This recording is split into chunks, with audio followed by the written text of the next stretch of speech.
Hello mga baby loves! I'm Ronnie! Welcome sa aking vlog! Tara, samahan niyo ako para kunin ang South Ticket concert ng SB19! Meron akong gustong i-share sa inyo mga baby loves. Alam mo ba na meron akong tito na pareho ko ding super fan ng SB19. Last 2023, meron kaming pinagdaanan ng family ko. Halos nawala yung bahay namin, baon kami sa utang, nawala yung e-bike. Tanging ginawa ko na lang noon na magdasal, tapos makinig sa kanta ng SB19. Yes, kasama ko ang musika ng SB19 habang may matindi kaming pinagdadaanan. Mahilig akong mag-post about sa SB19 at hindi ko alam, meron pala akong tito na sobrang fan din nila at ayun na nga, nagulat talaga ako na pareho kaming fan. Dahil doon, kinumusta niya ang buhay namin. Ang sabi ko lang, okay naman po tito. Pero sabi niya, sigurado ka ba? Ilang beses niya ako tinanong kung kumusta na kami hanggang sa sinabi ko na ang problema namin. Pero sabi ng tito ko, sure ka bang yan lang ang problema nyo? At yan, sinabi ko na lahat sa kanya hanggat sa pinag-usapan na namin yung concert last year ng SB19. Sabi ng tito ko, manood ka, isama mo mga anak mo. Kaso ayun nga, may nakita akong post na hindi daw pwede ang mga bata. Ngayon, nag-decide ang tito ko na manood na lang kami ng live stream at nagpabili siya ng Dunkin Donuts at Selecta ice cream. Kasi nga, ninang na SB19 ang mga product na yan. Kaya super enjoy talaga kami. At ayun na nga, ang problema namin dito sa bahay, na-solve lahat ng Tito 18 ko.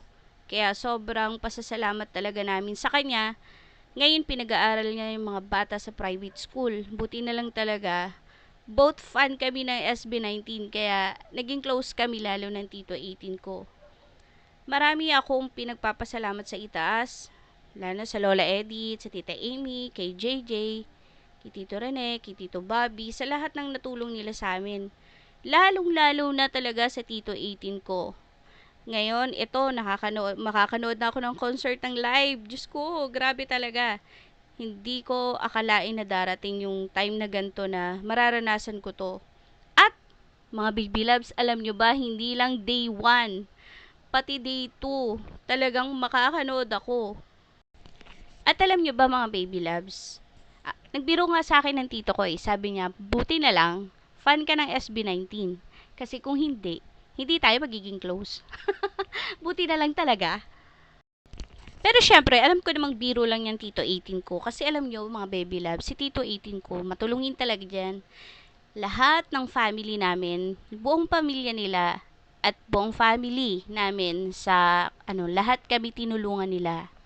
Hindi lang naman kami, talagang ever since, tumutulong talaga sila sa ibang tao man o sa kapamilya. Kaya blessed din sila kasi nga mabubuti silang mga tao. At ayun na nga, balik tayo ulit sa concert. Super excited na talaga ang baby loves nyong ito. Kaya sa mga may pinagdadaanan din dyan, wag kayong susuko. Hindi naman natutulog si Papa God. Meron siyang piniprepare na mas magandang buhay para sa inyo. Kaya maging positibo tayo palagi, palaging magdadasal. Walang imposible sa Kanya. Katulad sa amin ng family ko, 'di ba? Sa dami ng pinagdaanan namin, halos mawalan kami ng bahay, daming utang, as in wala kaming sobra talaga down na down kami nung year na 'yon. Hindi ko akalain na ibibigay ni Papa G si Tito 18 ko nung time na 'yon kasi talagang hindi wala rin akong idea na ganun yung mangyayari. Kasi ang ginagawa ko na lang doon, kasi nga talagang as in nga kami, nagbebenta kami ng gamit para may makain. Basta sobrang tapos pipila kami sa barangay. Kasi dati, nung time na yun, parang halalan yata ng mga SK, may mga palibre silang mga food packs, yun. Bumipila kami doon para lang may makain kami. Tapos naputulang kami ng ilaw. Tapos may karamdaman pa ako, kaya alam niyo yun, sobrang dami talagang ano, yung hindi mo alam kung makakahinga ka pa o makaka-recover pa yung pamilya mo sa dami ng pinagdaanan ninyo. Pero dahil nga mabuti si Lord, ayan, hindi niya kami pinabayaan talaga. Napakabait niya sa amin until now. Ito, tinutulungan kami ni Tito 18 ko. Tapos ito, merong maayos na negosyo na yung mama ko. Dahil din kay Tito 18 ko, nagkaroon kami ulit ng pag-asa sa buhay. Buti na lang nandiyan siya. So, ayun na nga. O, di ba ang drama ng buhay mo? Talaga na-share ko lahat. Ayan. So, ba yun, papunta na nga tayo doon sa aking ka-meet up kasi nakapasabay ako ng ticket sa kanya. Dahil nga, first time kong manood ng concert, kaya mas okay nang nakisabay ako doon sa mismong alam na kung ano yung gagawin. Kaya nagpapasalamat naman ako kasi 'di ba, alam niyo 'yun, uso yung scammer ngayon. Buti na lang yung na ano sa akin, na refer sa akin, si Caps Angel. Super bait din. Talagang matulungin din siya pagdating sa mga ganyan. So, kaya excited ang Lola Jo. Oh my God! At ayun na nga. Eto, mag-order tayo ngayon ng kape dahil yung kasama ko yung aking kapatid ay matako sa kape. So, sabi ko sa kanya, okay sige, ako na lang ang pupunta dito sa loob ng Dunkin para mag-order ng kape mo, boss. Kailangan natin mabilhan ng kape ang aming busong kapatid para alam niyo yun, sipagin siyang ihatid ako. Lalo na pagdating ng May 31, concert na SB19, siya lang yung aasahan kong maghahatid sa akin. Ano order ni Boss Banunoy?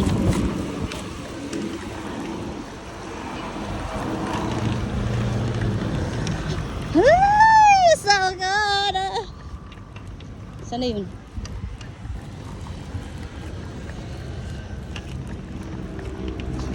Sosyal ni Banunoy. This is for you, boss. Boss! At ayan na nga ang iyong order, Bunsoy. Thank you so much sa paghatid kay ate. At habang naghahantay kami kay Caps Angel, ayan, tinapat ko muna yung camera ko dito kay Biyunusok. Alam nyo ba, mga bebe loves, asawa ko si Biyunusok. Habang hinihintay namin si Caps Angel, nag-enjoy muna ako dito sa aking jusawa. Alam mo na. At maya-maya nga, dumating na yung aking pinakahihintay! Oh my gosh! Hi, Caps! Ikaw ba? Yes. Kala mo, ano? Naka-CR ka ba? Ha? Hindi, sumakit nga yung tiyan ko. Ano ba yan? Bakit may galon dito?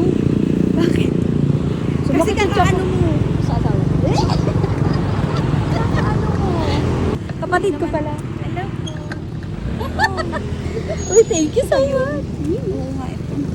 Magkasama yan. Ito yung sa day 1 mo. Ito yung day 2. Oh, thank you so much. Ito nga ba yun?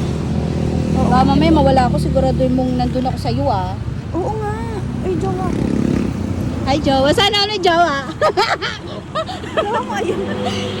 Nakasabit yung asawa ko. Yes, well. Oo. Ito yung Ano? lalagyan. Basta yung sa huling ano ah. Same naman tayo. Magkaiba lang tayo ng row. Ba't kasi hiniwalay mo ko sa'yo? Wala na kasi doon sa Kasi sabi busy pa. namin. Sige, bye-bye. Wala Thank na. you. Babay, uwi na kayo? Oo. Natatay na ako kanina pa eh. Thank you, Kapsa. Bye-bye. See you Bye-bye, sa bye-bye. ano. Mag-concert ba? Or sa concert? Oh, di ba magana tayo? Sige, classmate niya yun eh. Ay, siya. Oo. Ingat. Bye-bye. Kami, lalarga na. Nakamotor lang din kami. Nakisuya ako sa kanya. Bigla sumakit siyang ko. Ewan ko siguro sa sa init ng panahon. Di ba? Galing pa kayo SM? Ay. Bye-bye! Thank you so much!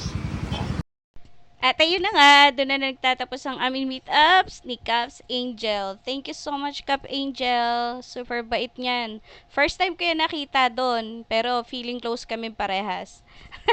Kaya mas excited tuloy akong pumunta ng concert kasi alam mo na yun, magagaan yung mga tao makakasama ko. Kaya I'm sure na mag-enjoy ako sa concert na yon. So ano, paano na mga baby loves? Magpapaalam na ako ha. Hanggang sa muli! Bye-bye!